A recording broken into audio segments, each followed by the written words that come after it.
Hey everybody, thanks for tuning in to another Missouri Welding Institute Monday.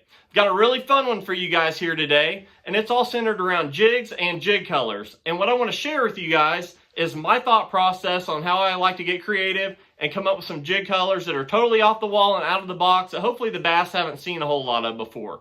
Now I know they're never ever going to quit biting a good old black and blue or a brown jig. I'm just aware that that's never ever going to happen. But it is fun to kind of step outside the box sometimes and come up with some off the wall colors that the bass will bite that you can completely keep to yourself and catch a lot of fish on. So I'm going to step out to the garage here and go over a few of the ones I've came up with to hopefully get your wheels turning so you can create some of your own.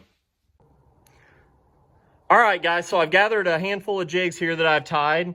And I think with the exception of one or two of these, none of these can be bought in the store. So I'm going to go through them one by one and kind of give you guys my thought process on how I came upon these. So, you yourself can get creative and tie some of your own.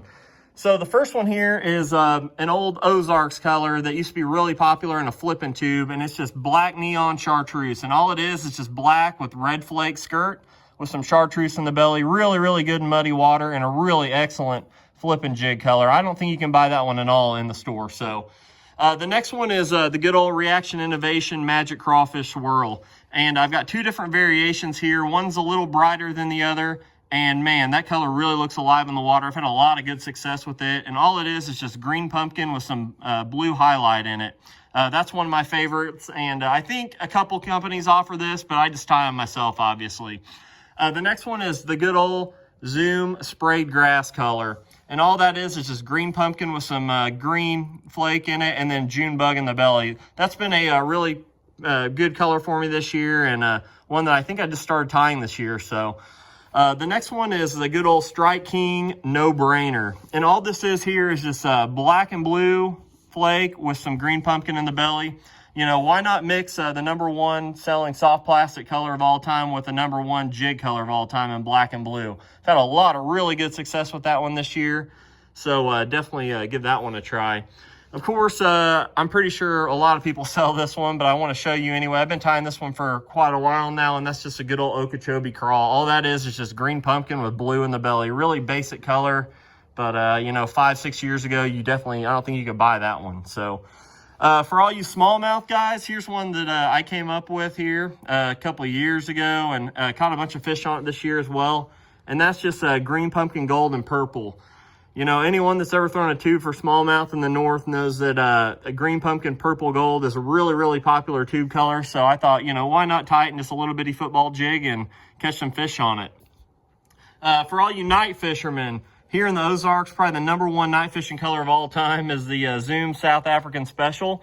So I thought, why not in a jig? And all this is just black with a little purple, red. I think I got a little blue in there, and then silver and gold. Really flashy color that's really awesome at night. I don't think anyone sells this one, so I tied one up and have caught a lot of fish at night whenever I've gone night fishing. So I'm sure it'll work in the daytime as well, but definitely give that a try if you're a nighttime fisherman. So like I said, just a handful of colors I've came up with, or I feel like I've came up with. So hopefully this gets your guys' wheels turning.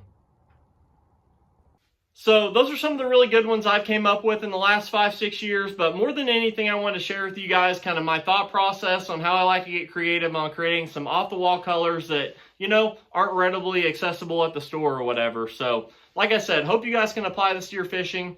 Now, I do want to share with you guys some of the bad colors I've came up with that I thought would be just a home run, but were absolutely terrible.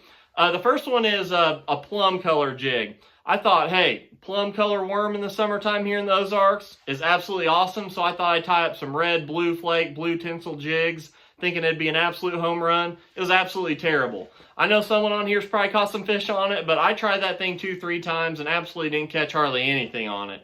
I pour a lot of worms as well, so I thought, hey, #1 jig of all time, black and blue. I'm going to pour some black and blue worms and go to town on them. It wasn't really that great. I know it works in other areas of the country and at night, but for me in the daytime in the summertime, I didn't hardly catch anything. The next one is the good old peanut butter jelly jig. I thought I'd pour up some brown purple flake worms and throw those around the summertime. I caught a few fish on them, but it wasn't really, like I said, the home run that I thought it'd be. So wanted to share some of the really bad ones with you guys as well. But I hope you guys enjoy this video. Drop a comment. If you come up with a really awesome color, be sure to message it to me and share it with me. But other than that, I hope you guys enjoy this video, and we'll see you next week.